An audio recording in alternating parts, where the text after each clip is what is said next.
दोस्तों, इस दुनिया में हर उस व्यक्ति की एक कहानी होती है। हर उस व्यक्ति की एक मांग होती है। हर उस व्यक्ति की एक चाहत होती है। सबके मन में एक सवाल होता है। सबके मन में तरह तरह के सवाल आते रहते हैं। हम काम करते हैं, हम सफल नहीं हो पाते हैं। हमने काम की शुरुआत की, हम सफल नहीं हुए, हमारे कर्म खराब हैं। मेरा तो कर्म बहुत ज़्यादा ख़राब है, मेरा भाग्य ही ख़राब है। कुछ लोग कर्म को बड़ा मानते हैं, कुछ भाग्य को बड़ा मानते हैं। कुछ कर्म के आधार पर सोचते हैं कि हमारे कर्म ज़्यादा ख़राब हैं इसलिए हम सफल नहीं हुए। कुछ लोग बोलते हैं कर्म हमने किया लेकिन हमारा तो भाग्य ही ख़राब था इसलिए हम सफल नहीं हो पाए। बड़े मतभेद हैं इस बात में। लेकिन आज मैं कर्म और भाग्य, इनमें कौन बड़ा है, किसका महत्व ज़्यादा है या दोनों का महत्व बराबर है, आपको एक कहानी के माध्यम से समझाने की कोशिश करता हूं। और आप इस कहानी को पूरा सुनना, पूरा देखना, क्योंकि अगर आपने इसको बीच में ही छोड़ दिया तो आप इसको अच्छी तरीके से समझ नहीं पाओगे। क्योंकि कर्म और भाग्य के यहाँ पर अंतर और इनका महत्व प्रत्येक व्यक्ति के लिए अलग अलग हो सकता है। दोस्तों, एक ऋषि थे, वो बहुत ज़्यादा विद्वान और बहुत ही ज़्यादा विद्या के शास्त्री थे। उनका नाम था ज्ञानदेव। उनके दो शिष्य थे। एक शिष्य का नाम था कर्मदेव और दूसरे का नाम था भाग्यदेव। जो ज्ञानदेव गुरु थे वो अपने इन दोनों शिष्यों को बहुत ही उच्च कोटि की शिक्षा दिया करते थे और इनको बहुत अच्छी अच्छी बातें बताया करते थे। दोनों ही शिष्य बहुत ज़्यादा ज्ञानी थे। एक दिन दोनों ही शिष्य बैठे थे और आपस में बहसबाजी कर रहे थे। बहस करते करते मामला इतना ज़्यादा बढ़ गया कि कर्मदेव और भाग्यदेव में इतनी बहसबाजी हो गई कि वो यहाँ तक बोलने लगे कि मैं तुझसे बड़ा हूँ, मैं तुझसे बड़ा हूँ। दोनों एक दूसरे के ऊपर उंगली उठाते कि तू छोटा है, तू छोटा है, और अपने अपने लिए बोलते कि मैं बड़ा हूँ, मैं बड़ा हूँ, तू छोटा है, तू छोटा है। तो दोनों ने निर्णय किया कि चलो अपने गुरु के पास में चलते हैं और वहीं जाकर पूछते हैं कि हम दोनों में कौन ज़्यादा बड़ा है। ज्ञानदेव गुरु अपने ध्यान में बैठे हुए थे तो कर्मदेव और भाग्यदेव दोनों उनके पास गए और जाने के बाद में प्रणाम किया और अपनी बात रखी और अपने गुरु से बोले कि गुरुदेव, हम दोनों बहुत ही ज़्यादा चिंता में हैं, आप ये बताओ कि हम दोनों में कौन बड़ा है। तो ऋषि महाराज ने, उनके गुरुदेव ने, जो ज्ञानदेव थे, उन्होंने बोला कि ठीक है, तुम कल आना आश्रम में, मैं तुमको कल बताऊँगा, तुम्हारे इस प्रश्न का उत्तर मैं तुमको कल दूँगा। तो फिर उसके बाद में कर्मदेव और भाग्यदेव दोनों बहुत ही ज़्यादा सुबह सुबह अपने गुरु के पास में आकर खड़े हो गए। गुरु ने क्या किया, कर्मदेव और भाग्यदेव को एक बहुत ही अंदर की तरफ एक कमरा बना हुआ था जो घना अंधेरा रहता था, उसके अंदर दोनों को ले जाकर उसमें बंद कर दिया और उनसे बोले, जब तक मैं तुमको यहाँ से ना निकाल लूँ, जब तक मैं सामने से ना कह दूँ, तुम यहाँ से निकल कर मत आना। ये बोल दिया और अंदर से उसकी कुंडी लगा दी।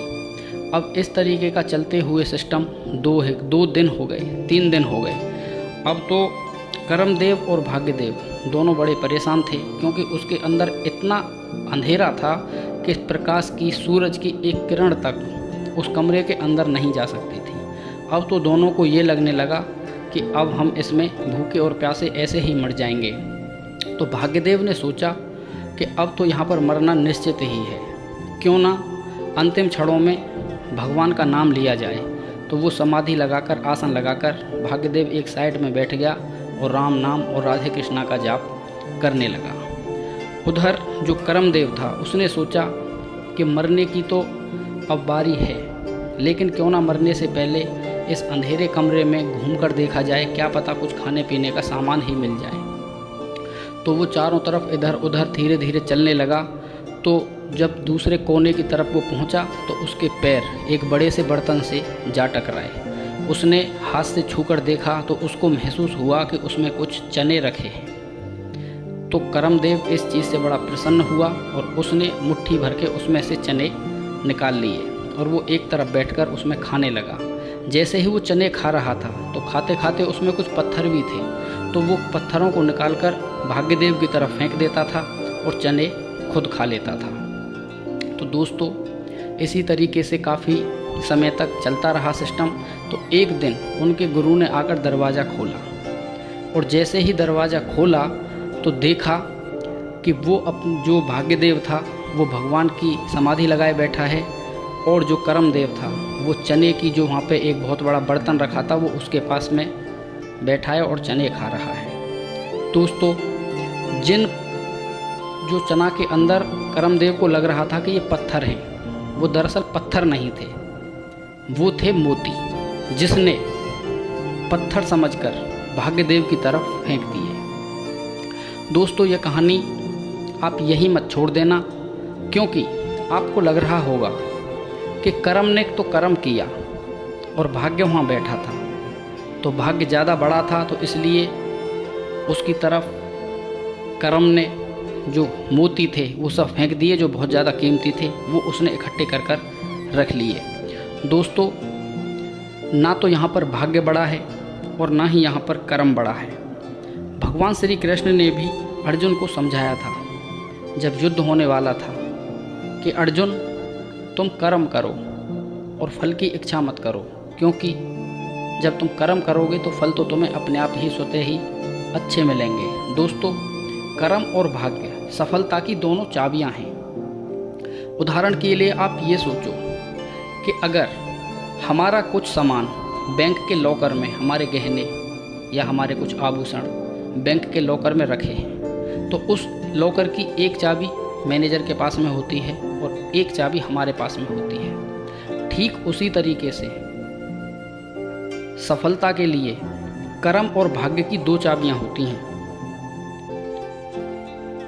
एक चाबी भगवान के पास में होती है जिसे हम भाग्य की चाबी बोलते हैं, एक चाबी हमारे पास में होती है जिसे हम कर्म की चाबी बोलते हैं। सफलता के लिए दोनों ही चाबियों का एक जगह आना और सफलता के दृष्टिकोण से उन चाबियों का एक जगह मिल जाना हमारी सफलता के लिए एक रास्ता खोलता है। कर्म हमारे हाथ में है और भाग्य भगवान के हाथ में है। इंसान अगर अच्छे कर्म करता है तो उसका भाग्य भी स्वतः ही अच्छा हो जाता है, और ऐसे भी कहा जाता है कि अगर भाग्य अच्छा हो तो इंसान कर्म स्वतः ही अच्छे करता है। लेकिन एक बात तय है, सफलता के लिए हमको कर्म अच्छे करने ही पड़ेंगे। यहाँ पर बड़े छोटे की कोई बात नहीं है। कर्म और भाग्य दोनों ही हर इंसान की जो ज़िंदगी होती है उसमें अपना अपना अहम रोल अदा करते हैं। अगर इंसान कर्म अच्छे करेगा तो उसका भाग्य स्वतः ही अच्छा हो जाएगा। अगर एक दृष्टि से देखा जाए तो कर्म का पलड़ा ही भारी होता है। ऐसा नहीं है कि भाग्य का उसमें कोई रोल नहीं है, भाग्य का भी बहुत बड़ा रोल होता है। एक ही क्लास में पढ़ने वाला बच्चा आगे चलकर IAS बन जाता है और महीने का लाखों कमाता है और उसकी सूझबूझ हो जाती है। और उसी क्लास का पढ़ा हुआ लड़का दो पैसे के लिए, 2 वक्त की रोटी के लिए मोहताज हो जाता है। तो दोस्तों, आप अपनी सफलता के लिए अच्छे कर्म करते रहिए। जैसे जैसे आप अच्छे कर्म करोगे आपका भाग्य ऐसे ही बदलता हुआ चला जाएगा।